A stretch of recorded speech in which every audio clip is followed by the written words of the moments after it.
तर मग सामान्य माणसं गायब झाली तर आश्चर्य काय? हे पोलीस डिपार्टमेंटनीच पळवलेलं आहे असं मी त्या ठिकाणी मानतोय.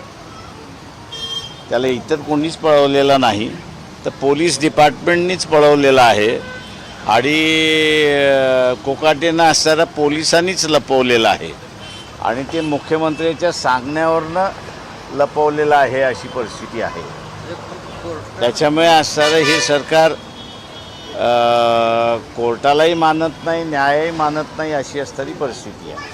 तर वाचवण्याचा प्रयत्न कोकाटेनं होतो का? कारण राजीनाम्याची मागणी या शेवटी असे एक असं आहे की एकदा तुम्हाला 2 वर्षाची शिक्षा झाली तर तुमचा मताचा अधिकार पहिल्यांदा सस्पेंड होतो आणि कायदा असा म्हणतो की ज्याला 2 वर्षाची शिक्षा झालेली आहे त्याला आमदार, खासदार किंवा नगरपालिका, महानगरपालिका, जिल्हा परिषद असेल याचं सदस्य राहता येत नाही.